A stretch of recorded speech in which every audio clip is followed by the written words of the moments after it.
Story நேரம் Tamil வியூவர்ஸ்க்கு hi. Splendid மேட்சோட அடுத்த பார்ட்ல என்ன ஆக போகுது அப்படின்னு தான் இன்னைக்கு இந்த வீடியோல பார்க்க போறோம். லாஸ்ட் எபிசோட்ல எல்லா டெட் பாடியையும் பார்த்து மரணத்துக்கு என்ன காரணமா இருக்கும்னு சொல்லிட்டு சென்னை யோசிச்சுட்டு இருந்தான். அத்தோட தான் முடிஞ்சது. எல்லாருக்கையும் மெடிடேட் பண்ற மாதிரி இந்த மாதிரி வைக்கப்பட்டிருந்தது அப்படின்னு சொல்லிட்டு கரெக்டா ஈஷியன் சொல்ல, அப்ப சன்யூன் இனமா அப்படின்னு ஜின்ஷா சென்னை திரும்பி பார்த்து கேக்குறா. சன்யூன் இனமா அது யாருன்னு ஈஷியன் கேட்க, இல்ல இது வெறும் ஃபேக்ட் கிடையாது, ஜஸ்ட் என்னோட யூகோ மட்டும்தான், இத ப்ரூவ் பண்ணணும் அப்படின்னு சென்னு ரொம்ப சீரியஸா பாத்துட்டு இருக்கான். அதே மாதிரி கோர்ட்ல நம்ம ராஜா டென்ஷன் ஆயிட்டு இருக்காரு. என்ன அநியாயம் நடக்குதுங்க, என் மினிஸ்டர்ஸ்க்கே பாதுகாப்பு இல்லைன்னா நாடு அவ்வளவு மோசமான நிலைமையில இருக்கான்னு கேட்க டீச்சர் அப்போ முன்னாடி வராரு. ராஜா, எனக்கு தெரிஞ்சு சென்னு தான் இந்த வாங்குக்கு எதிரா நிறைய டீடைல்ஸ கலெக்ட் பண்ணிட்டு அவனை அமைச்சர் பதவியில இருந்து தூக்கணும்னு முயற்சி பண்ணிட்டு இருந்தான். ஒருவேளை சென்னு தான் அந்த மாதிரி எதையாவது பண்ணிருக்கிறதுக்கு வாய்ப்பு இருக்குமோன்னு எனக்கு தோணுது அப்படின்னு சொல்லிட்டு நம்ம சென்னு மேலேயே வாங்கோட சாவு பழிய ஒட்டு மொத்தமா டீச்சர் போட ஆரம்பிக்கிறாரு. ராஜாவே என்ன பண்றதுன்னு யோசிக்கிறாரு. மத்த எல்லாருமே சென்னை பதவியில இருந்து தூக்கி விசாரிங்கன்னு இந்த டீச்சர் என்ன சொல்றாரோ அதை அப்படியே ஃபாலோ பண்றாங்க. சரியா அந்த நேரம்னு பார்த்து நம்ம சென்னு பல்லக்குல இருந்து இறங்கி கீழே வரான். நேரா அரண்மனை கதவை திறந்துட்டு உள்ள வந்துடுறான்.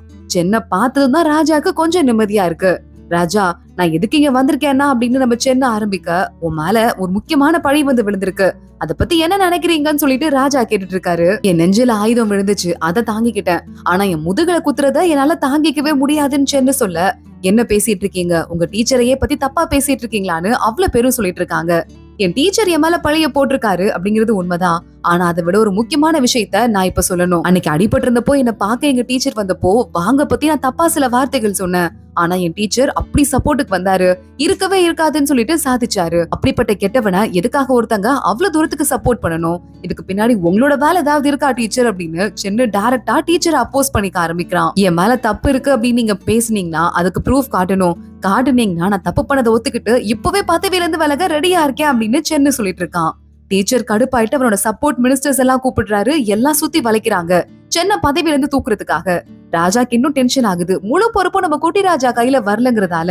கரெக்டா ஆனா அப்பன்னு பார்த்து நம்ம ஈஷியன் உள்ள வரான். கையில ஒரு டாக்குமெண்டோட வரான். இவங்க ஏற்கனவே சென்னை ஐடியா பண்ணிட்டு தான் இங்க கிளம்பி வந்திருப்பான் போல. ராஜா அந்த டாக்குமெண்ட்டை வாங்கி பாக்குறாரு. என்னதுன்னு அதிர்ச்சி ஆகுறாரு. அந்த டாக்குமெண்ட்டை டீச்சருக்கும் கொடுத்து விடுறாரு. பார்த்தா அதுல புதுசா ஒரு இனம் ஒண்ணு சொல்லிட்டு இருந்தாங்கல்ல, அந்த இனத்தோட சிம்பிள் இருக்கு. சுன்யுவான் இனத்தோட சிம்பிள் இதுல எப்படி வந்தது அப்படின்னு ராஜா அங்க இருக்க அப்புறம் எல்லாரும் பார்க்க ஆரம்பிக்கிறாங்க. இல்ல, அங்க வாங்கோட வீட்டுல இறந்து கிடந்த ஒரு வேலைக்காரனோட பாடியை செக் பண்ணும்போது இந்த சிம்பிள் அவன் முதுகுல இருந்தது. இது யாரும் உங்களுக்கு தெரியுதுல அப்படின்னு கேட்க ஆரம்பிக்க ராஜா சொல்லிட்டு இருக்காரு, இத பத்தி எனக்கு தெரியல, ரொம்ப கொடூரமான பழைய ஏதோ இனம்னு சொல்லி கேள்விப்பட்டிருக்கேன், அவங்க எப்படி இப்ப வரைய வந்தாங்கன்னு ராஜா கேட்க டீச்சர் பாக்குறாரு. ராஜா, அந்த காலத்துல அவங்க ஒரு கொடூரமான இனமா இருந்தது உண்மைதான். அப்புறம் நம்ம ராஜ்யம் கண்ட்ரோல் பண்ணி இப்ப அவங்க ரொம்ப சின்ன குரூப்பா இருப்பாங்க. ஏதாவது பெரிய எடுபடி வேலை மாதிரி உடல் உழைப்புக்கு வேலை இருந்தா அததான் செஞ்சுட்டு இருப்பாங்க. அவங்க எல்லாம் ஸ்ட்ராங் ஆயிட்டு அரசவைக்குள்ள ஊடுருவதுக்கெல்லாம் வாய்ப்பே கிடையாதுன்னு சொல்லிட்டு டீச்சர் சொல்லிட்டு இருக்காரு. ஆனா அதுக்கப்புறம் மறுபடியும் ராஜா, நீங்க என்ன நினைக்கிறீங்க சென்னு டீச்சரை மதிக்காம சென்னை பார்த்து கேட்க ஆரம்பிக்க, டீச்சர் எனக்கு முக்கியமான வேலைகள் இருக்கு, நான் போயிட்டு வர ராஜா அப்படின்னு அங்க இருந்து கிளம்புறாரு. சென்னும் நம்ம ராஜாவும் ஒருத்தங்க பார்த்து சிரிச்சுக்கிறாங்க. அடுத்த டீச்சர் நேரா கிளம்பி வரவரு அதே மாடல்ல கைய வச்சுட்டு மெடிடேஷன் பண்ணிக்கிட்டு இருக்க நம்ம டீச்சரோட ஒய்ஃப் இருக்கால, அவளை பார்க்க வந்துட்டு, அம்மா உங்க இனத்துல பாடியில இந்த மாதிரி டாட்டூ போட்டிருப்பாங்களான்னு கேட்க, இந்த டீச்சர் ஒய்ஃபே அந்த காட்டு மிராண்டி இனத்தை சேர்ந்த பொண்ணுதான் போல. இல்லையே, எங்களோட இனத்துல யாருமே எந்த விதமான உடம்புல புதுசா சேர்க்கையும் செய்யக்கூடாதுங்கிறது விதி, டாட்டூலாம் வாய்ப்பே கிடையாதுன்னு சொல்ல, அப்ப என்ன ஸ்கெட்ச் போட்டு ஏமாத்திட்டாங்களான்னு டீச்சர் பாத்துட்டு இருக்காரு. இங்க வெளியே ஜின்ஷாவோட சிங்லானும் நின்னுட்டு இருக்கா. கரெக்டா அந்த பக்கமா நம்ம ஈஷியன் வரான். எதுக்காக இங்க வந்து வெயிட் பண்ற, ராஜா கூட எனக்கு மீட்டிங் இருக்கு, இங்க இருந்து கிளம்பி போன்னு சொல்லிட்டு இருக்கான். அப்புறத்துக்கு என்ன பார்க்க வந்த வேணான்னு சொல்றவன், ஏன் நான் உன்னை பாக்காட்டி நைட்டு ஃபுல்லா தூங்கவே மாட்டேன்னு அதனாலயா அப்படின்னு சிங்லான் கேட்டுட்டு இருக்கா. வாயை மூடுங்கிற மாதிரி ஈஷியன் பக்கத்துல ஜென்ஷா இருக்காளேன்னு சொல்லிட்டு வெக்கப்படுற மாதிரி நின்னுட்டு இருக்கான். கரெக்டா அப்போ சென்னும் உள்ள இருந்து வந்துட்டு இருக்கான். உங்களுக்கு ஒன்னும் ஆகல அப்படின்னு ஜென்ஷா கேக்குறா. இவ்வளவு சூழ்ச்சிக்காரனுக்கு ஏதாவது நடக்குமா என்னன்னு ஈஷியன் கேட்டுட்டு இருக்கான். ஜின்ஷா பாக்குறா, ஏன்டா ஓவரா பேசிட்டு இருக்க, நல்லபடியா பேசினா குறைஞ்சு போயிருவியா அப்படின்னு கேட்டுட்டு இருக்கா. ஏய், நீ எதுக்கு அவனை திட்டுன்னு சொல்லிட்டு சிங்லான் சண்டைக்கு போயிட்டு இருக்கா. இதுக்கு நடுவுல அவளை ஏன் இழுக்கிற அப்படின்னு ஈஷியன் மறுபடியும் சண்டைக்கு வரான். அப்புறம் உனக்கு நான் சப்போர்ட் பண்ணாம வேற யார் பண்ணுவா, இந்த ஜோடியை பார்த்தாலே கடுப்பா இருக்குன்னு சொல்லிட்டு சிங்லான் சொல்றா. சென்னுடனே எங்களை ரொம்ப நேரம் பார்க்க வேண்டாம், நாங்க கிளம்புறோம்னு சொல்லிட்டு ஜின்ஷா அங்கிருந்து கூட்டிட்டு கிளம்புறான். அதே மாதிரி நானும் கிளம்ப போறேன் அப்படின்னு சிங்லான் கிட்ட சொல்லிட்டு ஈஷியன் கிளம்புறான். இவன் அப்படி கோச்சிட்டே போறதா எனக்கு ரொம்ப பிடிச்சிருக்குன்னு சொல்லிட்டு இவளை பத்தி சொல்லிக்கிட்டு இருக்கா. ஈஷியனோட அசிஸ்டன்ட் பாக்குறான். இப்படி கூட ஒரு பெக்யூலியரான ஒரு ஆள் இருப்பாங்களான்னு யோசிக்க ஆரம்பிக்கிறான். ஒரு சீக்ரெட் லெட்டர் ஒண்ணு நம்ம சென்னுக்கு வருது. பார்த்தா நம்ம ராஜா தான் திருப்பி நார்மலா ஊருக்குள்ள வந்திருப்பாரு போல மாறு விஷயத்துல. ராஜா ஒரு ஹோட்டல்ல தங்கி இருக்க அங்க சென்னும் ஜின்ஷாவும் போறாங்க. அவருக்கு பெரிய வணக்கத்தை போட ஆரம்பிக்கிறாங்க. ராஜா ஜின்ஷாவை பார்த்து, உங்களை நான் ராஜா ஆகுறதுக்கு முன்னாடி பார்த்தது, பரவாயில்ல, நீங்க சாதாரணப்பட்ட ஆளே கிடையாது. என்னோட முக்கியமான 2 அதிகாரிங்க 2 பேரையும் உங்களுக்காக சண்டை போட வச்சிருக்கீங்களேன்னு சொல்லிட்டு இருக்க. பக்கத்துல நிக்கிற சென்னும் சரி ஈஷியனும் சரி லைட்டா வலிய ஆரம்பிக்கிறாங்க. ராஜா, நீங்க இங்க இருக்கிறது ஆபத்து, உள்ள போலாம் அப்படின்னு சென்னும் ஈஷியனும் கூப்பிடுறாங்க. உங்க முக்கோண காதலை பத்தி சத்தியமா பேச மாட்டேன், நானே கஷ்டப்பட்டு வெளியே வந்திருக்கேன், என்ன டிஸ்டர்ப் பண்ணாதீங்கன்னு சொல்லிட்டு, ஆமா இப்போ உங்களையே மாட்டி விடுறதுக்கு ட்ரை பண்றாரு டீச்சர். இப்போ டீச்சர் நேத்து அந்த சிம்பலை பார்த்ததும் வாயை மூடிட்டு போயிருக்காரு. அந்த சிம்பல் நீங்களே கிரியேட் பண்ணதுன்னு எனக்கு தெரியும் சென், ஆனா அதை வேற நேரம் கண்டுபிடிச்சிருக்க மாட்டாரா? என்ன பண்ண போறீங்கன்னு கேட்க சென்னை அமைதியா பாக்குறான். பாத்துக்கலாம் ராஜா, சில ஸ்டெப்ஸ் எல்லாம் எடுக்கணும் அப்படின்னு சொல்லிட்டு இருக்கான். சென்னைக்கு வீட்டுக்கு வந்துடுறான். ஜின்ஷாவை பாக்குறான். ஜின்ஷா சொல்லிட்டு இருக்கா, சாங்ஷிங்கிற ஊர்ல தானே அந்த பார்பேரியன் கூட்டம் எல்லாம் இருக்கு, அந்த சுன்யுவான் பிரிவே இருக்கு அப்படின்னு கேள்விப்பட்டோம். அங்கதான் எனக்கு பிசினஸ் இருக்கு. பிசினஸ் விசாரிக்கிறதுக்கு ஆள் அனுப்புற மாதிரி நான் என் வேலைக்கார பொண்ணையும் குருங்கையும் அனுப்பி வைக்கிறேன். என்ன நடக்குதுன்னு பார்த்து தெரிஞ்சுக்கலான்னு சொல்ல, ரொம்ப நல்ல ஐடியா அப்படின்னு சென்னு சொல்லிட்டு இருக்கான். அடுத்து சென் ஈஷியனை பாக்குறதுக்கு வரான். இங்க பாரு, முக்கியமா நம்ம கண்டுபிடிக்க வேண்டியது, சந்தேகப்பட வேண்டியது யார் தெரியுமான்னு சென்னு கேட்க, ஈஷியன் பாக்குறான். எனக்கு அப்பவே தோணுச்சு, உன் டீச்சரை நீ சந்தேகப்பட ஆரம்பிச்சுட்டு தானே சொல்லாமலே உள்ளுக்குள்ளேயே வச்சிட்டு இருக்க. இப்ப நான் அதை விசாரிக்கணும், கரெக்ட் தானே? அதுக்கு தானே வந்திருக்க. இப்ப என் கால்ல விழுறதுக்கு நீ வந்துட்டியான்னு ஈஷியன் கேட்க, காலெல்லாம் விழல, வேணா பார்த்தா வேலை பாரு, இல்லன்னா நான் வேற யாரையாவது புடிச்சுக்கிறேன்னு சென்னு சொல்லிட்டு இருக்கான். ஈஷியன் பாத்துட்டு இருக்கான். கஷ்டப்பட்டு நீ ஏன்னு கூப்பிட்டு வந்திருக்க, பரவாயில்லன்னு சொல்லிட்டு சீன் போட்டுட்டு இருக்கான். அப்போ சென்னுக்கு ஒரு ராஜா உத்தரவு வந்திருக்கு. அதுல சென்னும் ஈஷியனும் ரொம்ப இன்னும் ராஜாக்கு க்ளோஸ் ஆயிட்டாங்கல்ல. ஈஷியனுக்கு இப்போ எந்த ஒரு ப்ரமோஷனையும் கொடுக்கறதுக்கு ராஜாவால முடியாது, ஏன்னா முழு பொறுப்பும் அவர் கைக்கு வராதனால. ஆனா நம்ம சென்னுக்கு கொடுக்க முடியும். அடுத்து ராஜா வம்சத்தோட பாதுகாவலர் அப்படிங்கிற டைட்டில நம்ம சென்னுக்கு கொடுத்துடுறாங்க. அந்த டைட்டிலோட அடுத்த நாள் ராஜாங்கத்துக்கு கெத்தா நம்ம சென்னு போயிட்டு இருக்கான். சரி, ஓகே, இப்ப நம்ம எப்படி பிரிக்க வேண்டி இருக்குன்னா, நிறைய ஃபண்ட் தேவைப்படுது, உள்ள வறட்சி இருக்கனால. சோ ராணுவத்துக்கு போற ஃபண்ட்ல ஒரு 30% அதுக்கு திருப்பி விட்டுறலாம் அப்படின்னு டீச்சர் சொல்றாரு. எல்லாருக்கும் ஓகேனா சரி அப்படின்னு ராஜா மனசே வராம சொல்லிட்டு இருக்காரு. ஆனா அங்க நம்ம சென்னு குறுக்குல வந்துடுறான். இல்ல ராஜா, எனக்கு அதுல விருப்பம் இல்லைன்னு சொல்றான். உடனே அங்க இருக்க அரண்மனையில அத்தனை பேரும் ஷாக் ஆயிட்டு இருக்க. ராஜாக்கு மட்டும் தான் லைட்டா நிம்மதியா இருக்கு. இன்னொரு பக்கம் நம்ம சென்னு வீட்டுக்கு வந்துட்டு ஈஷியனோட பேசிட்டு இருக்கான். எவ்வளவு தைரியம் இருந்தா மிலிட்டரிக்கு போக வேண்டிய ஃபண்ட வெளியே திருப்ப பாத்திருப்பாங்க, நான் முடியாது அப்படின்னு மறுத்து பேசிட்டேன், ஆனா அது நல்லதுக்கு இல்லைன்னு சொல்ல, நீ கவலையே படாத, நான் போய் விசாரிச்சுட்டு வரேன் அப்படின்னு சொல்லிட்டு ஈஷியன் அங்க இருந்து கிளம்ப ஆரம்பிக்கிறான். இங்க இன்னொரு பக்கம் டீச்சர் அவரோட வீட்டுல இருந்துட்டு பாத்துட்டே இருந்தேன், பரவாயில்ல, இந்த ராஜாவோட பரம்பரையிலயும் ஒரு நல்ல ராஜா உருவா இருக்காங்க பாரு, இந்த குட்டி பையனுக்கு எவ்வளவு அறிவுன்னு சொல்லிட்டு புது ராஜாவை பத்தி பாராட்டிட்டு இருக்காரு. ராஜா, சென்னை இவ்வளவு பார்த்து ரெடி பண்ணி ராஜா பக்கத்துல நீங்க தான் வச்சீங்க இல்லையா அப்படின்னு டீச்சரை பார்த்து கேட்க, சென்னை பார்த்து அந்த இடத்துல வச்ச எனக்கு அங்க இருந்து தூக்கவும் தெரியாதா, ரொம்ப திமிரா ஆடிக்கிட்டு இருக்கான் அப்படின்னு பேசும் போதே, டீச்சர் உங்களுக்கு ஒரு முக்கியமான இன்ஃபர்மேஷன் வந்திருக்குன்னு ஒரு ஆள் கொண்டு வந்து கொடுக்குறாரு. டீச்சர் கிட்ட இப்போ ஒரு பொறுப்பு ஒண்ணு இருக்கான். 3 முக்கியமான லெக்சரர்ஸ், ப்ரொஃபசர்ஸ கூட்டு போய் நம்ம ராஜா கிட்ட இன்ட்ரோடியூஸ் பண்ணி வைக்கணும். அவங்க நிறைய பாடங்களை குட்டி ராஜா இல்ல, அதனால எடுக்கணுமா. அதுக்கு யார செலக்ட் பண்றது அப்படின்னு சொல்லிட்டு யோசிச்சுட்டு இருக்கும் போதே ஒரு சூப்பர் ஐடியா ஒண்ணு இருக்கு, அந்த ஆளை நீங்க செலக்ட் பண்ணா செம்மையா இருக்கும்னு வந்திருக்க ஒரு ஆள் சொல்லிட்டு இருக்கான். இங்க இன்னொரு பக்கம் கூருங் வந்துடுறான். அவனும் இந்த ஊருக்கு போயிருப்பான் போல விசாரிக்கிறதுக்கு. சென்னுக்கு ஒரு வணக்கத்தை போட்டு அங்க உட்கார, அங்க என்ன நிலைமை இருக்குன்னு கேட்க, சில பேர் அங்க சுன்யூன் இனத்தை சேர்ந்தவங்க இருக்காங்க, பாக்குறதுக்கே கொஞ்சம் டிஃபரெண்டா தான் இருக்காங்க, வெளியில இருந்து வந்திருக்கவங்கிறதால ஒரு டிரான்ஸ்லேட்டர் வச்சுட்டு தான் செயல்பட்டு இருக்காங்க. ஆனா அவங்களுக்குன்னு பெருசா வேலை எதுவும் இல்ல, ஆனா அவங்க கிட்ட நிறைய பொருள் வசதி இருக்கு. சோ யாரும் உங்களுக்கு சீக்கிரட்டா ஃபண்ட் பண்றாங்கன்னு நினைக்கிறேன்னு சொல்ல, அது யாரா இருப்பாங்கன்னு சொல்லிட்டு சென்னுக்கு இன்னும் டவுட் அதிகமாகுது.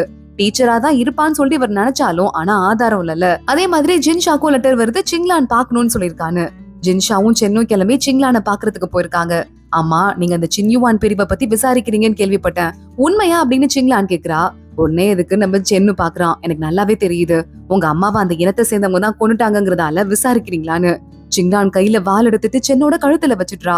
இது சீக்ரெட், யாருக்கும் தெரியாது, உனக்கு எப்படி தெரிஞ்சதுன்னு கேட்க, நான் ஒரு மினிஸ்டர் பொறுப்புல இருக்கும் போது அடுத்தவங்களுக்கு தெரியாத நிறைய விஷயம் எனக்கு தெரியும், உங்ககிட்ட வேற ஏதாவது உங்க அம்மாவோட மரணத்துல லீட்ஸ் இருக்கான்னு கேட்க, எங்க அம்மாவோட சேர்ந்து நிறைய பேர் சாகடிக்கப்பட்டாங்க, எங்க அம்மாக்கு டீல விஷத்தை கலந்து கொடுத்திருக்காங்க, சோ எங்க அம்மாக்கு க்ளோஸ் ஆன யாரோ தான் அந்த இனத்தை சேர்ந்தவங்களா இருக்க முடியும்னு சொல்ல, சென்னு பாக்குறான். இப்பவே நீங்க லைட்டா ஓரளவுக்கு கண்டுபிடிச்சிருக்கலாமேன்னு சொல்லிட்டு இருக்கான். அப்ப என்னோட அங்கிள் இருக்காரு, அதாவது உங்க டீச்சர், அவர் மேலதான் நீங்க சந்தேகப்படுறீங்களா அப்படின்னு சிங்லான் கேட்டுட்டு இருக்கா. சந்தேகம் மட்டும்தான், இன்னும் நிரூபணம் ஆகல அப்படின்னு சென்னு சொல்றான். இங்க பார்த்தா இந்த டீச்சரோட வீட்டுல ஒரு டிராமா ஒண்ணு, கூத்து ஒண்ணு நடக்குது. அந்த கூத்துல டான்ஸ் ஆடுறது யாருன்னு பார்த்தா சிங்கு இருக்கான்ல, அவன் தான் ஆடிட்டு இருக்கான். இவ யாரு பார்த்த மாதிரி இருக்கேன்னு சொல்ல, தெரியல, என்னோட வீட்டு பையன், நல்லா பாரு, எக்ஸாம்ல ஃபர்ஸ்ட் மார்க் வாங்கினால அவன், மத்தவங்க எல்லாம் பேசிட்டு இருக்காங்க. சிங்கு அங்க பெர்ஃபார்மன்ஸ் எல்லாம் முடிச்சிட்டு உள்ள போய் உட்காந்துட்டு இருக்கான். மேக்கப்ப பாத்துட்டு, சென்னோன பழி வாங்காம விட மாட்டேன்டா அப்படின்னு யோசிச்சுட்டு இருக்கான். கரெக்டா அந்த இடத்துக்கு டீச்சர் வந்துடுறாரு. ஏன்பா உன்னை சின்ன ஊரை விட்டு அனுப்புறது உனக்கு பிடிக்கலனா நீ அவன்கிட்ட தானே போய் கேட்கணும். எதுக்கு எங்க கிட்ட வந்திருக்கன்னு சொல்ல, நான் அந்த வீட்டோட சொந்த பிள்ளை இல்ல, தத்தெடுக்கப்பட்ட பிள்ளைங்கிறதால எனக்கு உறவு கம்மியா இருக்கு. இப்ப நீங்க என்னோட உங்களை சேர்த்துக்கிட்டீங்க அப்படின்னா கண்டிப்பா கடைசி வரைய நன்றி உள்ளவனா இருப்பேன்னு சிங்கு நேரா வந்து இவனோட காலடியில விழுந்து வச்சிட்டான். இன்னொரு பக்கம் வான்ஷு தனியா உட்காந்து குடிச்சிட்டே இருக்கா.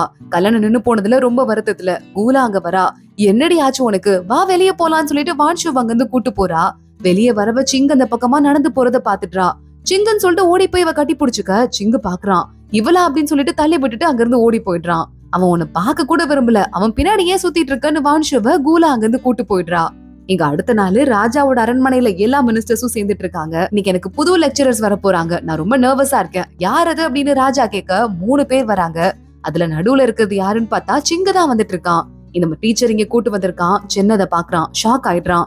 இவன் எப்படி உள்ள வந்தான் அப்படிங்கிற மாதிரி யோசிச்சுட்டு இருக்கான். முதல் லெக்சரா நீங்க என்ன எடுக்க போறீங்க அப்படின்னு நம்ம சிங்க பார்த்து ராஜா கேட்டுட்டு இருக்க.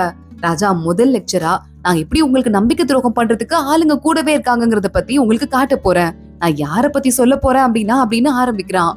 கொஞ்சம் யோசிச்சு பாத்துட்டு இருக்கான். ஏற்கனவே நம்ம சென்னை பத்தி கம்ப்ளைண்ட் பண்ணணும்னு சொல்லிட்டு முன்னாடி நாளே இந்த டீச்சர் சொல்லிருப்பாரு போல. என் அங்கிளை பத்தி நான் பண்ண மாட்டேன், எனக்கு அவர்னா பயம் அப்படின்னு சொல்லிட்டு சிங்க அப்பவே சொல்லியிருந்திருக்கான். கூட இருந்து ஹெல்ப்ப மட்டும் அனுபவிச்சுக்கலாம் தான் சிங்க இங்க வந்திருக்கான். ஆனா அதுக்குள்ள இந்த டீச்சர் நம்ம சிங்கோட வேலைக்கார பையன் இருக்கான்ல, அவனை புடிச்சு அடிச்சு உருட்டி மிரட்டி அந்த பையன் நடுங்கிக்கிட்டே இவங்க என்ன மிரட்டினாங்க, நான் தெரியாம சொல்லிட்டேன், உங்களுக்கும் ஜின்ஷாக்கும் நடந்த காதல் கதையும் சொல்லிட்டேன், அதே மாதிரி இந்த வேலைக்கார பொண்ணு நம்ம கொன்னோம்ல அதையும் சொல்லிட்டேன்னு சொல்ல சிங்கு நல்லா வசமா மாட்டிட்டு இருக்கான். சோ இப்போ நீங்க வந்து தப்பிக்கணும், நீ கொலை பண்ண விஷயத்த மறைக்கணும்னா நாளைக்கு உன் அங்கிள் மேல நீ பழிய போட்டே ஆகணும்னு சொல்லிட்டு தான் டீச்சர் கூட்டு வந்திருக்கான். அதே மாதிரி இந்த சிங்கும், இவர் இருக்காரே இவர் நல்லவர் கிடையாது, நான் ஒரு பொண்ணை பயங்கரமா லவ் பண்ணேன், ஆனா இவர் என்ன தெரியுமா பண்ணாருன்னு சொல்லிட்டு நம்ம ஜின்ஷாவோட கதைய சொல்ல ஆரம்பிக்க, ஜின்ஷாவை பத்தி தப்பா பேசுறதுக்கு இங்க வரைய வந்துட்டானேன்னு சொல்லிட்டு சென்னுக்கு ரொம்ப ஏமாற்றமா இருக்கு. சிங்க, என்னதான் இருந்தாலும் நம்ம வீட்டு பையன் சொல்லிட்டு இத்தனை நாள் விட்டு வச்சிருந்தேன், எனக்கே நம்பிக்கை துரோகமா அப்படின்னு சென்னு பாத்துட்டு இருக்கான்.